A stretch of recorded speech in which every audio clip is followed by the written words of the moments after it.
my approach to sales and working with clients is that like people are intelligent, and people if people are given the correct information, they'll make the decision that works for them. You're listening to the DORE Podcast, where we spotlight the people, ideas, and businesses keeping Ottawa running.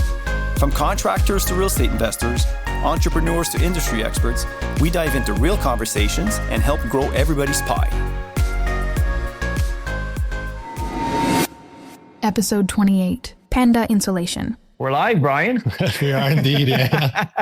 I think we had started the podcast before. We got overexcited. Next time I won't arrive so early. That's awesome. Yeah. I was really looking forward today because obviously we got introduced through Liam Swords, a mutual friend. Yeah. And I remember I was just telling you before we started, when I left the meeting, when I met you, I said to Liam, wow, this guy's going places. So I was really impressed with your energy and where you're going. So when you agreed to come on the podcast, I think it's great. So we can get a bit of that out and get people to know you. And I think it's anytime I get a chance to interact with somebody who's moving and shaking. Moving and shaking, yeah.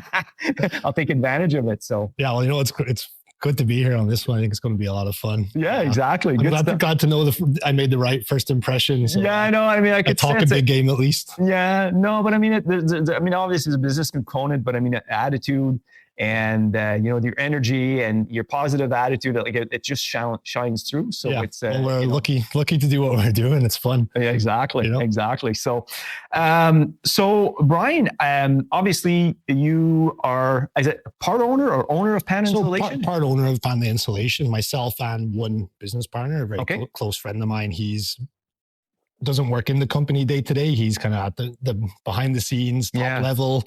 Yeah. Big visionary in terms of where we want to go, what we want to do. Yeah. And then I'm there to implement as best I can, I will say. And he's the next one you want me to meet. Yeah, definitely 100%. I look forward to meeting him, because now you sold him too. Yeah, that's good.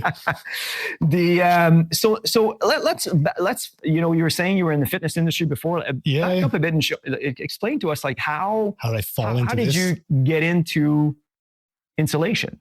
That's a weird one. Yeah. No, but I moved to Canada. Being born is weird. Yeah, I know it is. It's strange that any of us are here in the first place. Yeah. We won't go that direction today. No. We'll stick to business. Yeah. So I got offered a job in Canada, 2000. Because you were from Ireland. Born and raised in Ireland. Yeah. Okay. Came here, did an internship once upon a time as part of my undergrad. I was in kinesiology, similar to what it is here. Sport and exercise sciences. Loved it. Was at a private sports science lab that worked with like a couple of different NHL teams, Team Canada, Arctic expedition work, got into some occupational physiology, like fitness testing for paramedics, firefighters, police, even got into like projects like evacuation procedures for like nuclear power plants, stuff like this. So no way. Really fun kind of like sports physiology side of things. Big chunk of endurance coaching, like cycling and marathoning and so on. And then like working with like young kids on fitness. Was there for like 7 years and then went back to school, did a master's in... So this was all in Canada? This was in Canada. Okay. Yeah. Went to U Ottawa and jumped on a master's program in kinesiology, focusing on thermophysiology. Actually ended up walking away from that, but that was my kind of first exposure to heat transfer. Okay. So hot and cold exposure in humans. So a lot of that cold, you see all the cold exposure stuff now, like ice baths, all that side of things. There's a phenomenal lab at U Ottawa, a couple of them actually. Okay. Both on heat exposure and on cold exposure. All my research was with the Canadian Armed Forces looking at preventing heat illness. Preventing heat illness. Yeah. So like, you're doing a 5K ruck and you've got 75-pound pack on and you're not allowed to roll your sleeves up because you're doing the fitness component and it's 32 degrees, feels like 47. Yeah. Right? Like we had last week. Yeah. How long, what can we ask of people before we risk them keeling over? Right. Because you're producing all this heat. It's hot, it's humid. So you can't dissipate heat. And all of a sudden core temperature starts to rise and you're exercising. So eventually performance drops. So of course, at the time they were reevaluating the fitness protocol for the test, like fitness test protocol. So everyone was going to have to do this test. They needed to know when they could run. When they would stop this fitness testing. Then we did some fun cold bath stuff as well, like an hour a day. It was the worst Yeah. thing I've ever been part of. But it was the worst. Yeah, it was subjecting yourself to winter. Yeah, it was fun. It was fun. I love being on the team. Yeah. Hey, like that's all great, and then you got to sit down in front of an Excel spreadsheet essentially and analyze the data. Sure. And I like working with people. Yeah, like, that's fair. That's fair. Started teaching at Algonquin College in the fitness program there. You were teaching? Yeah, okay. A little bit there. So it was like researching, teaching there, and doing like personal training at that point as well. Working crazy hours, but spinning your wheels a little bit. Okay. So after a while, left all of that behind. Just was struggling with the working 12 hours a day for 6 hours pay sort of thing, Sure. like where like it's just not economical. I'm like, okay, can you raise a family going this route? The answer was no. Great time in that industry, great experiences, but didn't want to be in academia. Okay. Didn't want to continue in the fitness industry. So pivoted, got into residential sales and with insulation. Worked at a company there and like selling specifically insulation. Insulation for homes. HVAC as well. Oh, in HVAC. Okay. Small amount of it. Small company. I wouldn't say many people would know. I won't speak ill of it, but looked at it and was like, hey, like this is a really inefficient business, just in terms of like how, like looking at it from I didn't know my backside from my elbow in terms from a business standpoint, but to me, it screamed inefficient. So learned some of the trade insights there in terms of like, the technical specifications. When you say efficiency, you mean from selling or for installation? Just absolutely everything. Culture was terrible. Like, organization, management, all of that, like just wasn't where I wanted to be. Yep. And chatting with my now business partner at the time, he was like, well, you can kind of put up or shut up. Like, if you think you're going to do better, go do it. And that's kind of where the genesis, and it's a valid point. I think it's great to sit there and moan about how you can do it better. It's like, what do they say about it? They say people who complain are people who think there's something better out there, but won't do anything about it. Yeah. So he's like, are you going to complain, Brian? Or are you going to do something about it? Yeah, exactly. That was pretty much it. I love that guy. So we started chatting then, kind of spitballing, and from there we brought in one other business partner then at the time, kicked off what's now Panda, and haven't really looked back since. Nice. Yeah.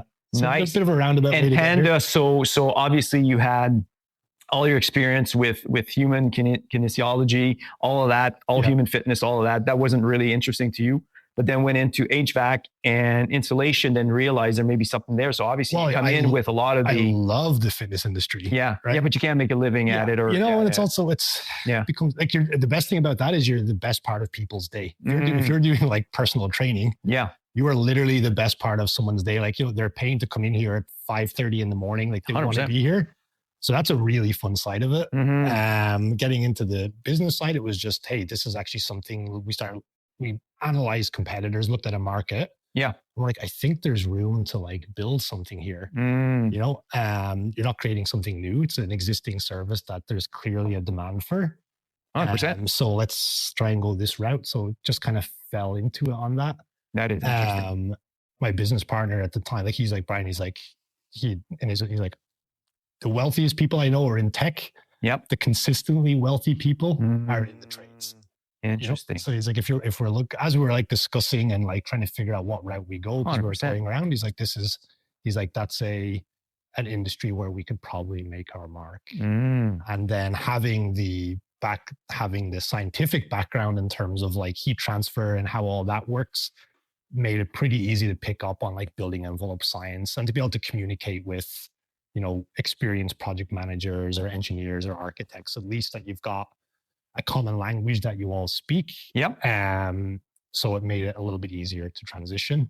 Yeah. Which was just kind of fun. It's you could, I mean, I don't know, people will feel the passion because obviously that's in you, but it's great. But it's fun. Yeah. So you decide to start a company and then what? Like, what are the first steps? So we bought a truck Yeah. Just, through a friend of a friend kind of thing. Yeah. Bought an attic insulation truck. Like blown out. Blown in. So it was like, sure.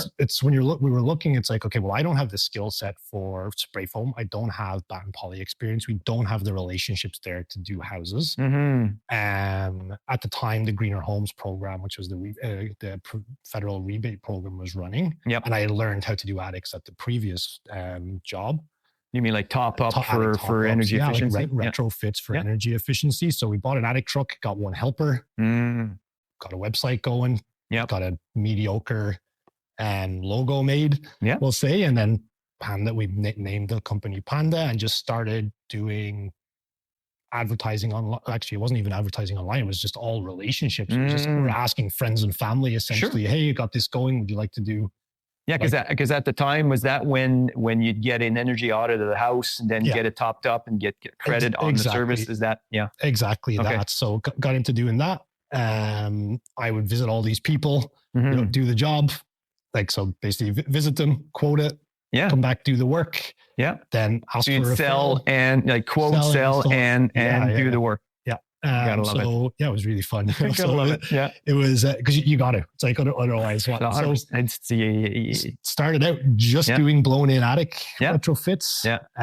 Driving around in like an unbranded van, all of that. Like we had a parking lot behind a derelict building in Westboro, and I had a mail forwarding address for like a diamond storage unit. Yeah. And it was like, okay, we got a business here. Let's start going. That's how a lot of them start, right? Yeah, so exactly. So, and why Panda? I'm curious.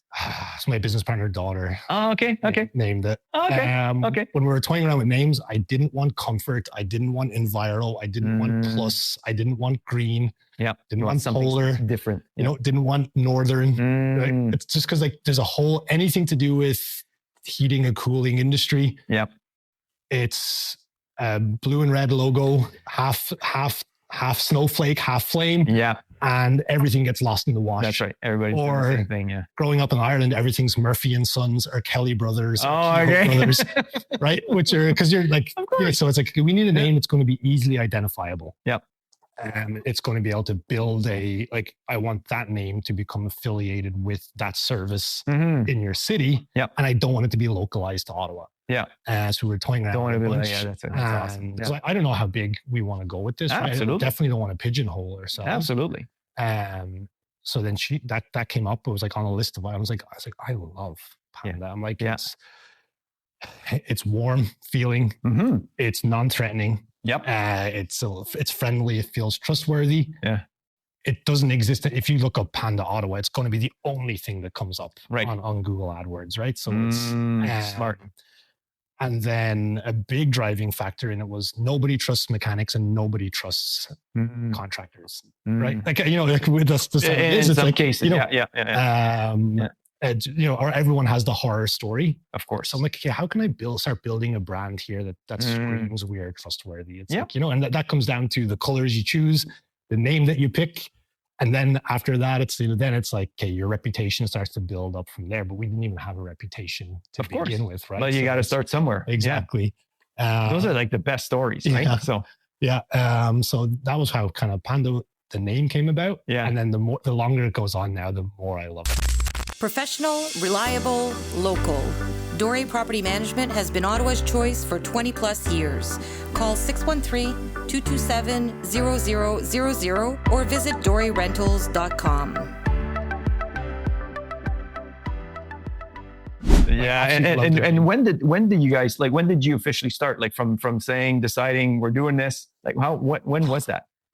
What did we now? 2022 maybe? Okay. I think. Yeah. Maybe you guys come a long way. Maybe end of 2021. I'm trying to remember. Yeah. Now it's fair enough. blur. Yeah. We were trying to move pretty fast. Nice. We kicked off, it was just residential retrofit, and now we're kind of continuing to scale and add more service offerings as we go. Yeah. Without letting those drop, because it's easy to pivot to something bigger or better, what you see. And then it's like, you're doing the same amount of work, you've added a new service, but you're still making the same amount of money across the board. That's the issue. You might as well just stay in the one that you had built out initially. Exactly. Yeah. But what I like one of the things I like the most about your story, and this is what left me, and you said it before we started the podcast again, is that, even though, it's you're only several years in, the vision is to scale. The vision is to grow. You're building it on a platform where you'll be able to be exponentially bigger because you're doing the base properly when it comes to accounting, CFO, all that good stuff. AI, you say we were chatting about that before. And I think that's brilliant, because I think most small businesses, they don't think of that. Yeah. And for you to have a partner that kind of says, hey, I'd love to take all the credit for it. No, but I mean, whoever gets the credit doesn't matter, right? The reality is that if you're building it that way to start, then you're setting yourself up to not having those pains as you go up. Because once you start scaling, then you lose control. Yeah. But if you have those systems in place, so I don't know if you want to go into that. Yeah. Well, I think it's brilliant. I think it makes sense. Sometimes we kind of look at things like, oh, when I get to X size, I'm going to introduce this. I'm going to go back and fix all of this. Yeah. From the get-go, like my business partner's like, no, he's like, imagine this is a $10 million a year business. Yeah. Yeah. Okay, how would that business run? Yeah. You'd have quarterly. Anybody listening, listen to this. This is he's like, you'll have quarterly right here. You have quarterly business reviews. You're going to have a dedicated finance team. You're going to have dedicated sales reporting. You're going to have team meetings every single week. Right. So like from day one, every Monday since the day we decided to start, we have a shareholders meeting. And that's a shareholders meeting. Yeah. So there's only the two of us, right? So fair enough. So what that is that's touch base. That is a very top level meeting for our managers and our ownership team, where we look at, like revenue for the last week, forecast for the upcoming weeks. We have all these scorecard items that we want to look at, like how many total homes were, like how many total house visits did you have? How many total estimates went out? And we want to look at conversion rates. We want to look at, staff issues and so on. But all of this data that you're capturing is it automated? Like how do you? Primarily automated. Okay. So then that way you're not going through, I have, 10 deals here. No, you got to So right away we jump on like some sort of CRM tool. Yeah. Right. So you can look at, total, we want to be able to just automatically input all of that information, or at least have it all readily accessible. Well, that's for efficiency and accuracy, right? Because if you're doing it manually or everybody's opinion, then you're just getting everybody's opinion, but you're getting the real hard data. Exactly, is my understanding of how you guys set that up in the beginning, and that makes a big difference. Pretty simple to obtain it, I know, but what I'm saying is if you with that data, you can make informed decisions that are based on accurate information. Exactly. Because a lot of times when you get into meetings, they're assumptions. Well, I'm a sales guy too, right? So I'll blow smoke up your backside about how hard I'm working and that, and it's like, and we'll see it now. It's like, hey, we're doing this, and this, and that, and we're all doing great. Well, why is the conversion rate down? Why is the revenue not where it's supposed to be if we're all doing so great? So it avoids the BS of that. It's like, it's not personal. It's like, hey, let's look at the business critically. We can acknowledge what's going well. And we drive positive focuses at the core of our business. Like every meeting starts off with positive focuses from every single staff member. And then you get into, here's the reality. Here's where And you guys do like a virtual meeting or like try to do a face-to-face? So we try to be face-to-face every Monday. Like my business partner may not be in, but myself and the management team will be sitting in together. So we've done that meeting every week since day one. Nice. And then you look at what are your goals for the year? What do we need to obtain? So if that's buy a new truck, where's that written down? What are all the steps to get there? Get an estimate, get a competing estimate, so that that in 5 years' time, if I want to be here, well, each week I've taken some sort of step towards that. Otherwise, you just kind of sit and stagnate. And we see it, and we've seen it in ourselves, where for 3-4 weeks we don't push things forward. It's human nature. We're just the exact same. It's human nature. It's not because you're not busy, and it's not because you're not working hard. It's that you're not dedicating time to those specific facets or goals within the company. And you find that when that happens is because you're too busy, or no, or what's that? Just being too busy. It's what it is for me. I'll tell you exactly. No, because when we deal with other business people, that's a lot of times what ends up happening. Get busy. We get busy, and those things get put on the back burner. as opposed to always making sure that they're front and center, even if you're busy or not, right? So I was just curious. So it's funny, like when I started out, I was so adverse to work. I'm like, oh, I have too many emails. Yeah. Like, dude, it takes 10 minutes just to rattle off 20 emails. Like there's no, so that, or in the evenings. One of the things I had to get around was working really hard on all the things I like and want to do. You know, because I'll fill my schedule with all the stuff I enjoy. Yeah. And then I'll skip the 3 items that take 20 minutes that are going to drive the business forward. Maybe because I'm afraid of that. I'm nervous of growing. I don't feel like I'm capable of it, whatever it might be. Yep. These are the limiting beliefs. You know, these are the things that will actually drive my business forward. And instead of focusing on those, I'm going to work really hard on these things over here that I enjoy doing and I'm confident with and I feel safe. Interesting. So having a weekly level 10 meeting is what we call it. Like having like an EOS. Yeah. Love. We try to implement as much of that as possible. Is that right? Okay. I was going to say, I guess. Yeah. EOS.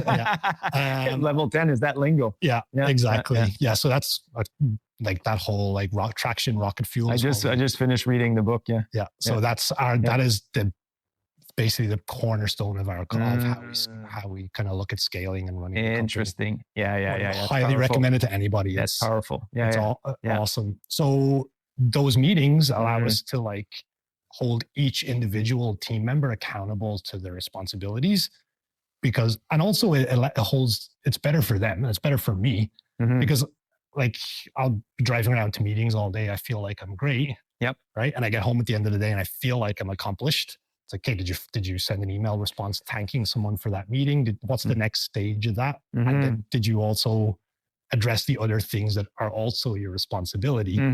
Whereas if you just look at your staff, if you sit your staff member down and you start critiquing all the stuff they missed, I'm like, but I was busy and I was doing all this. I'm like, well, I'm not discrediting that, but here are the targets you need to hit. That's right. You know, if they're not hit next week, we're going to talk about it. Yeah. And lo and behold, people like targets and people tend to hit them. Absolutely. Myself included, you know, but of course it does get busy. Yeah. It does get busy out there and it's easy, but. No, I always laugh because when I was having a similar conversation last week with somebody else in business. And the reality is when it gets busy, the issue is that a lot of times those things that you need to keep chipping away at, they take the wayside unless you make them a priority like you're suggesting, right? So if you're making it a priority on the Monday to have those discussions and use it as a level 10 meeting where you're just making it's not judgmental. It's hard. But I know it's hard. but if you're able to be disciplined enough to do that and then work towards that, that's where the magic happens, right? Exactly. And consistency. And that's what makes it fun. Then when you this is way more fun for me when I see that, hey, we just bought a spray foam truck. Oh, look, we're pivoting into this service offering. Like that's really exciting and fun. You know, like what's not fun is sitting there and feeling like I'm working really hard. And not seeing any growth. Of course. That's not as enjoyable. Of course. We've been lucky, I would say, that we tend to hire and make the jump before we're ready.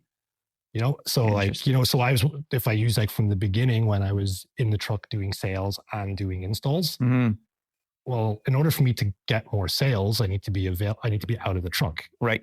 So now I'm hiring a guy who's coming in on a salary. That I can't really afford. So it's like, okay, we're putting him in the truck. That means now you've got 20 hours a week. You've gone from 20 hours a week of sales to 40 hours a week of sales. You better make sure that this guy is busy enough because he's got a mortgage to pay. Of course. And you need to be able to afford to keep him. So so there's a bit of time where you have to risk it. And you know that, hey, we're not ready for this guy, but the only way we're going to make it work is if I free up my time. And those decisions, I'm curious, like a decision to do that, is that you deciding, your business partner, or you in tandem? Like how do you decide to say, we're going to go to the next step regardless of us? So I usually defer to this, like my business partner. I cannot speak highly enough about this. No, that's fair. But that's a mindset thing, right? To think. Oh, so he would tell me, he's like, Brian, you need to run head first at that wall and believe that it's going to get out of your way. Nice. That's kind of like how he looks at it. I love it. I love it. But from the decision, it's like, because you see, it's like, because we track, we track everything week over week. So we can see how many visits you need to make in order to make a sale, right? So what percentage of all visits turn? So it's like, okay, so if I need to see 50 people to sell 25. Okay, so now I know if I'm only seeing 20, I'm only converting 10. Right. If I need to double that, just a few things you can do on conversion.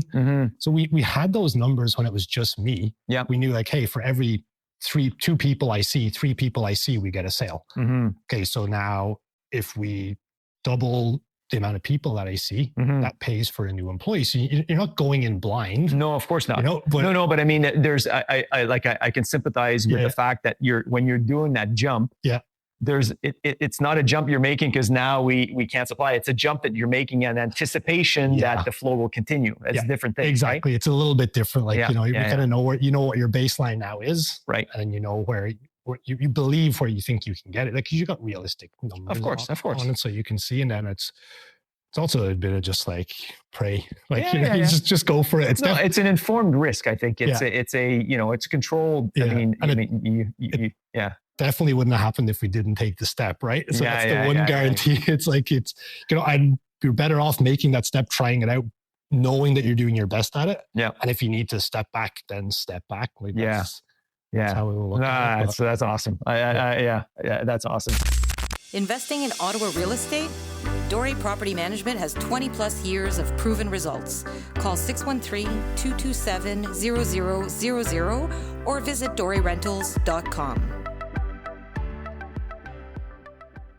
So right now with Panda, who's your perfect client avatar right now? Like who are you targeting in terms of clients? So that's kind of changed over the last. Of course it will, because from now to because last time we met, it may have changed. Yeah, I'm asking it again. Like right now, we're very kind of involved in the custom home side of things. Sure. I think that's a really nice niche for us to be in, because you got a great group of builders around Ottawa. Like there's hundreds of them, it seems, who build high quality homes, and what they're screaming out for is trades that are highly communicative, dependable. We were talking about is being the guys who deliver bad news. Yep. Right. So like these people who are we'll go into that because in terms of the avatar, people who are building 4 to 20 homes a year, who are looking. So small builders, custom builders.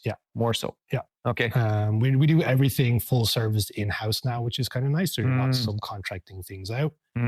So everything related to insulation, like walls, roofs. Yeah. So we do full service. So like anything related to exterior walls, roofs, floors. So spray foam, bats, poly, blown in. We offer things like cellulose, soundproofing, air sealing, fireproofing. Okay. Mostly on that custom home side of things. We do some small scale commercial, so like multi-unit residential buildings or duplex conversion, stuff like that. Yep. But that's where we're primarily kind of situated at the moment, is servicing that clientele. And you were saying that you want to be the guy that can deliver the bad news, and I understand that from business to business. Go into that, because I think that's a huge. You can be the best price, you can be, the nicest trucks, whichever.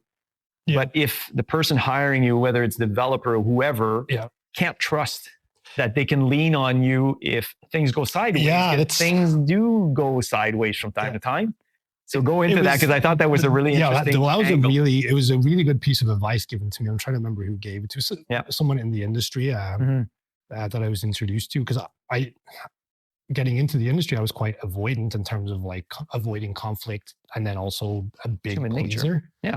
Didn't want to tell you what you want to hear, because I want you to think I'm capable and so on. And then learning that, hey, be the guy who picks up the phone to deliver bad news. Hey man, Dan, you're gonna not love me today. Yeah. Our truck broke down. We're not going to be on site for at least a day and a half. Yeah.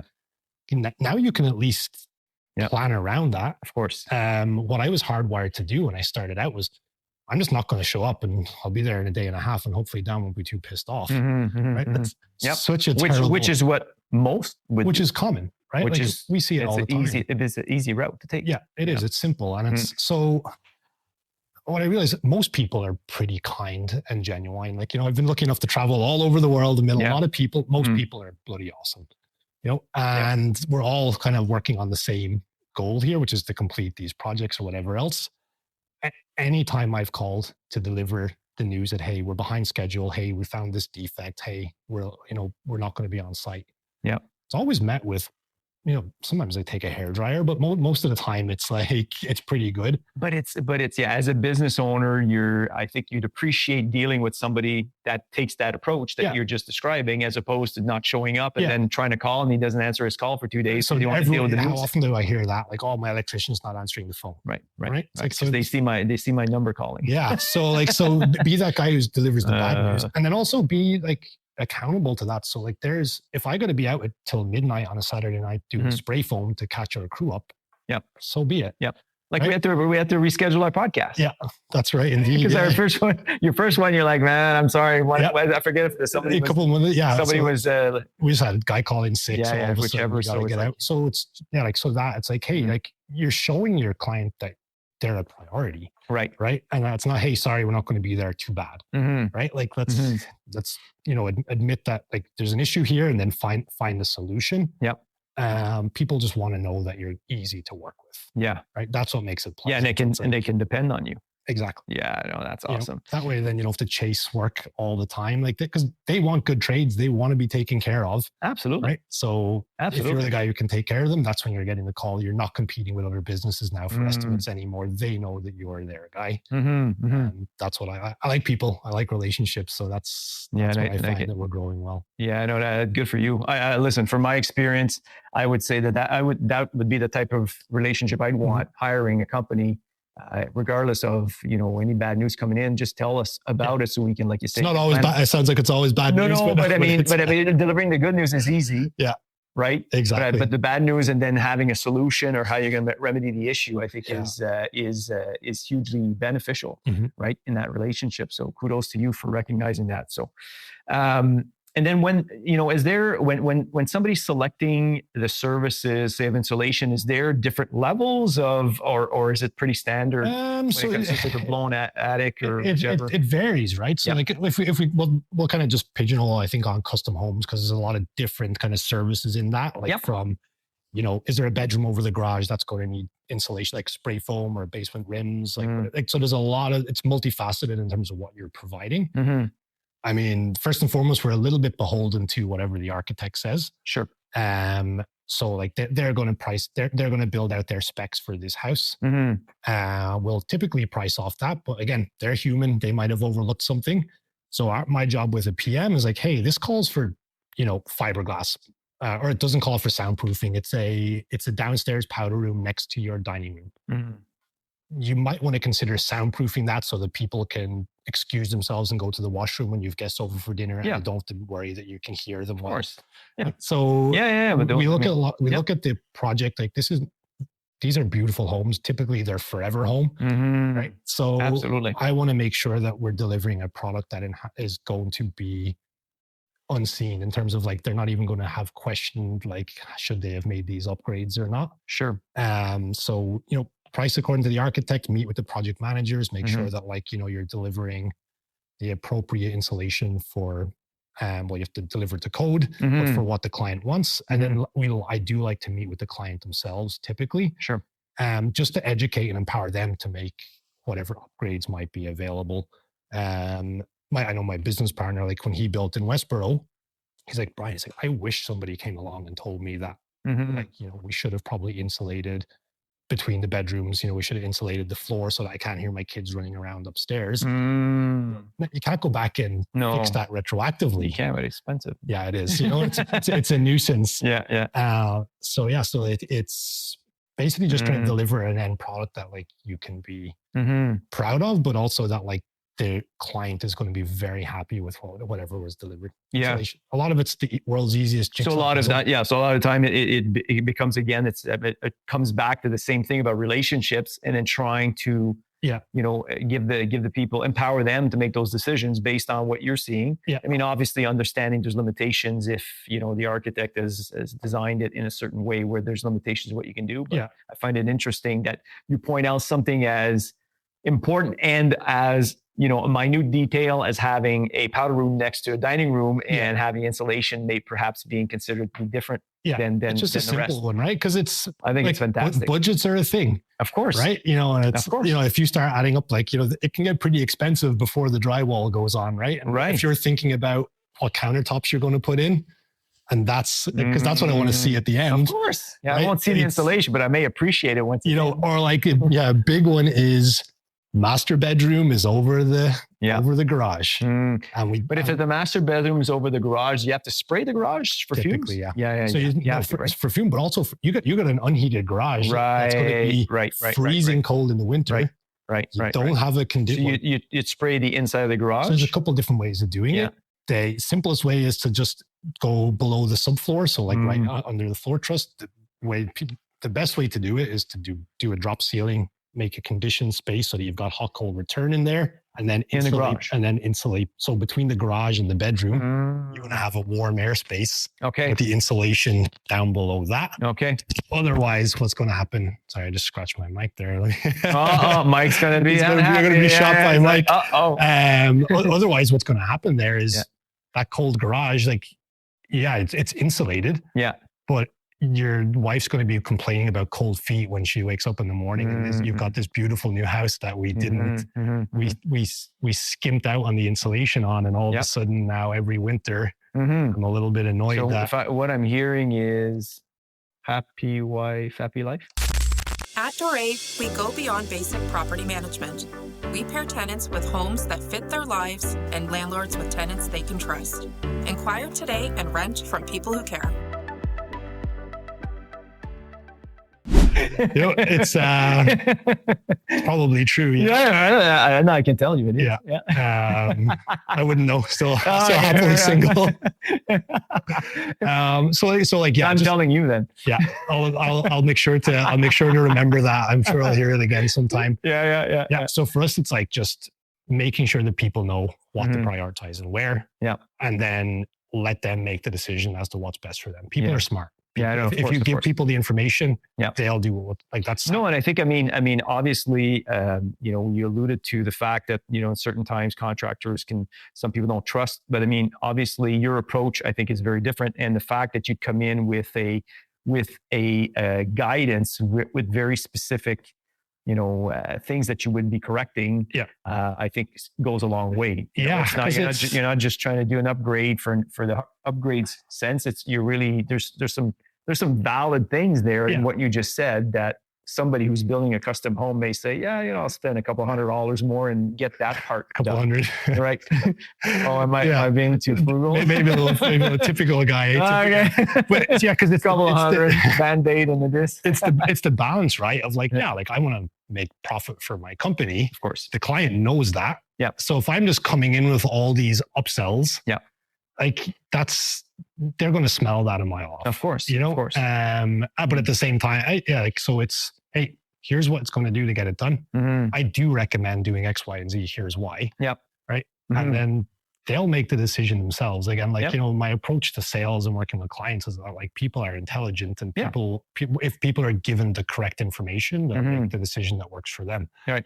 So that's a much more pleasurable approach to the sales experience in business for me anyway. I don't have to.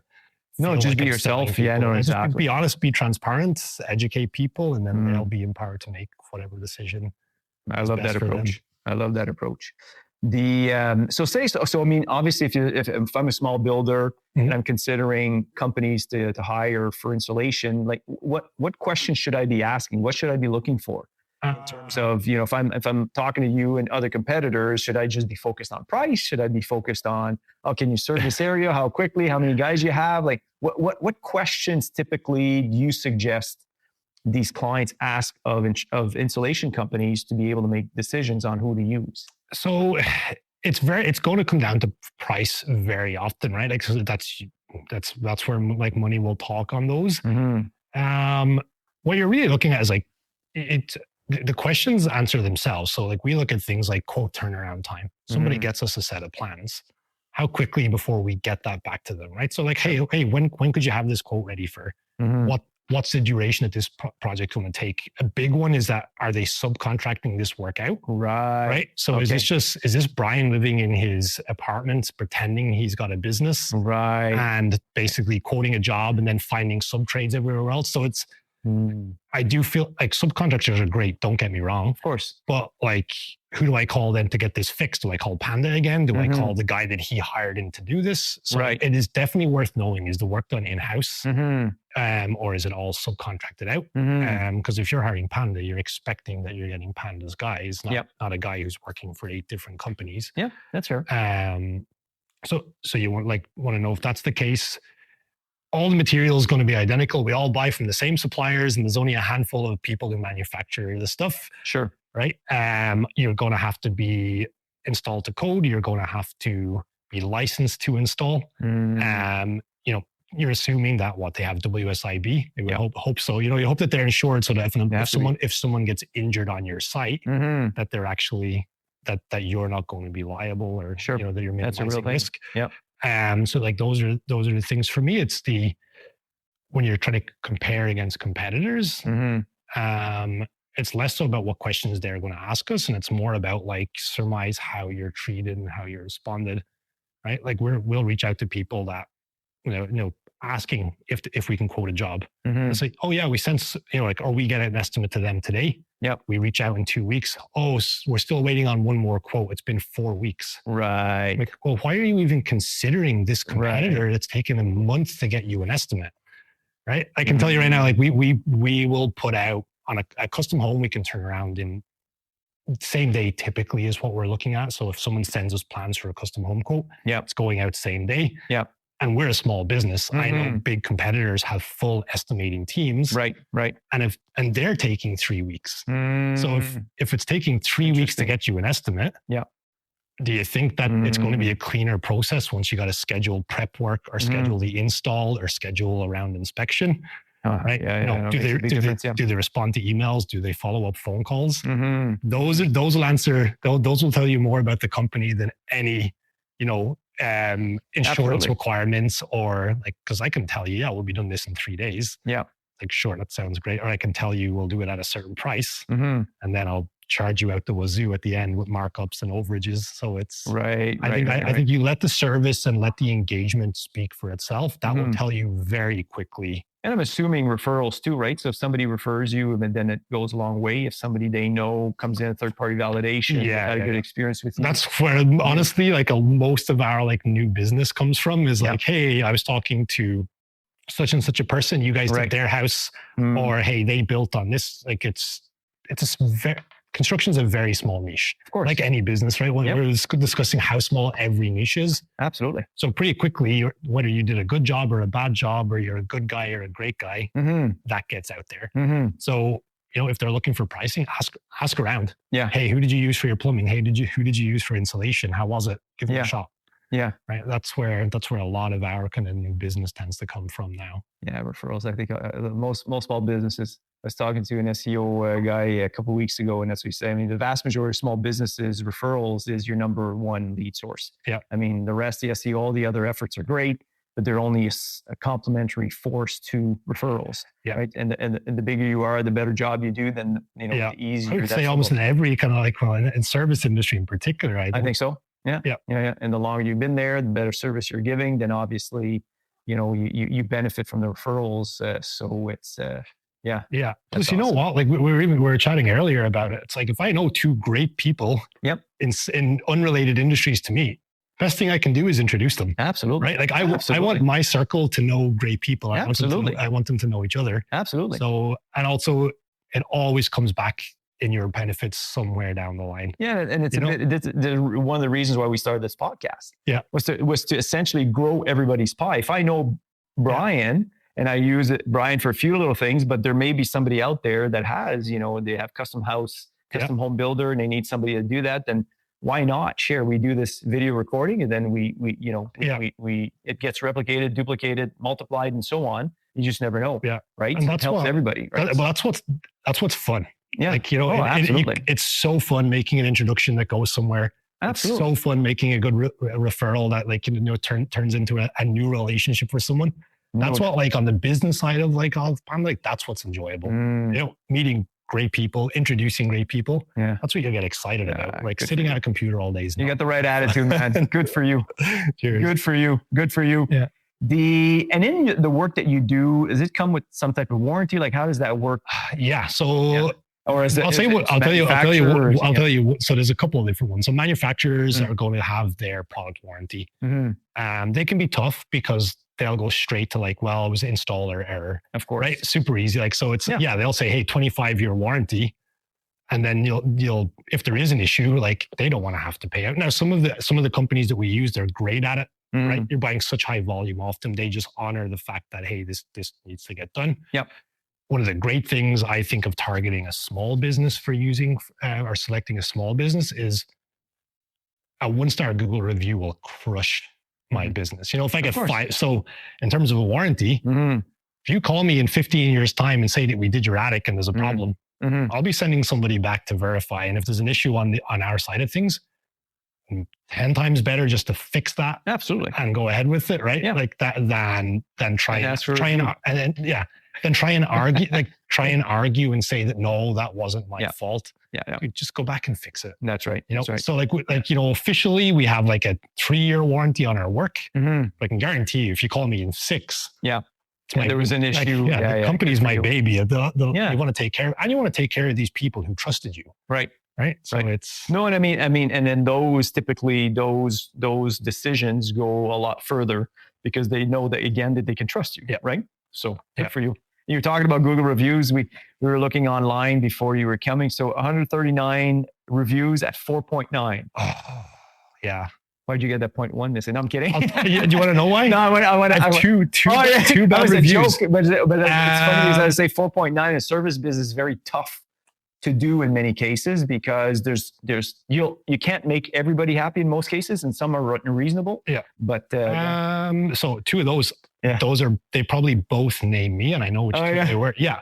So remember, I told you I used to be a avoidant pleaser. Yep. Yeah. 2 clients that I wasn't going to be able to take work on and was afraid to tell them.